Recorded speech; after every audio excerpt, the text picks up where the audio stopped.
À présent, nous allons travailler sur le sommaire. Alors, ce sommaire, en fait, peut être totalement géré par Word automatiquement.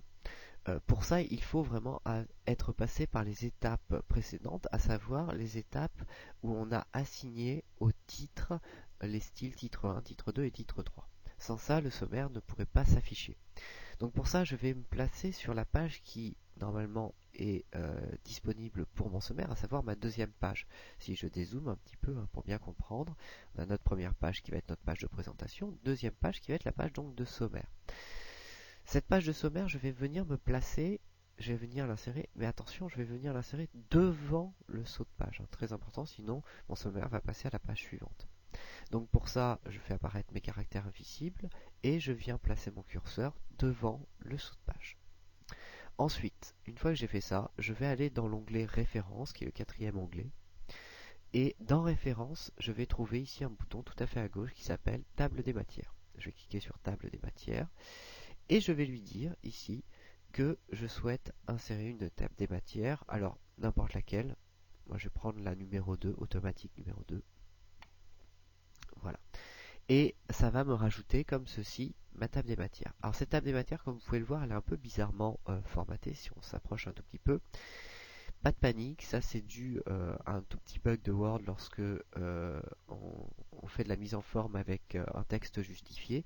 Il suffit juste de mettre à jour cette table afin que tout rentre dans l'ordre. Pour ça, il suffit de cliquer sur la table des matières. Lorsque je clique dessus, je vais avoir un nouveau bouton qui va apparaître qui s'appelle Mettre à jour la table. Je vais sélectionner, lorsque j'ai cliqué sur mettre à jour la table, mettre à jour toute la table. Je vais cliquer sur OK et ma table des matières va automatiquement se mettre à jour. Comme vous pouvez le voir, il y a quand même un petit souci. Ma table des matières se numérote correctement lorsque l'on prend les grands titres. 1, grand 2, grand 3, etc. etc. Il n'y a pas de souci.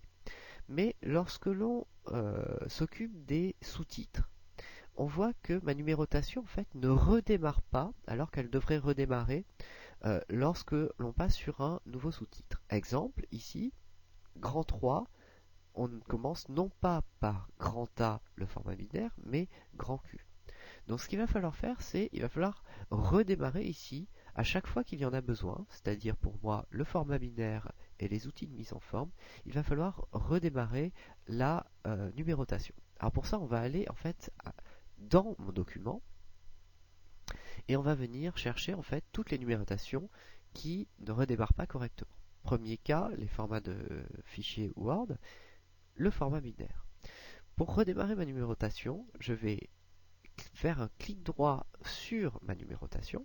Je clique droit bien sur la numérotation et je vais lui dire de redémarrer à 1 ou à A. Dans le cas où on est dans une numérotation texte, ça va être redémarré à A.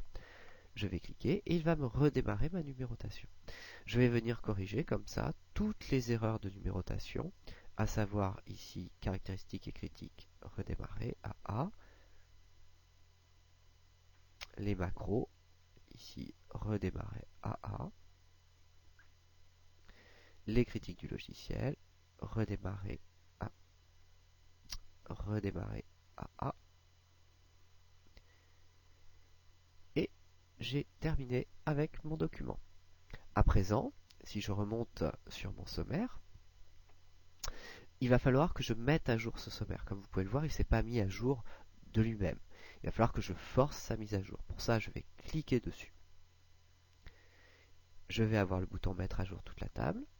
Je vais cliquer dessus et je vais sélectionner mettre à jour toute la table. À présent, ma numérotation, comme vous pouvez le voir, est correcte. Et mon sommaire est terminé.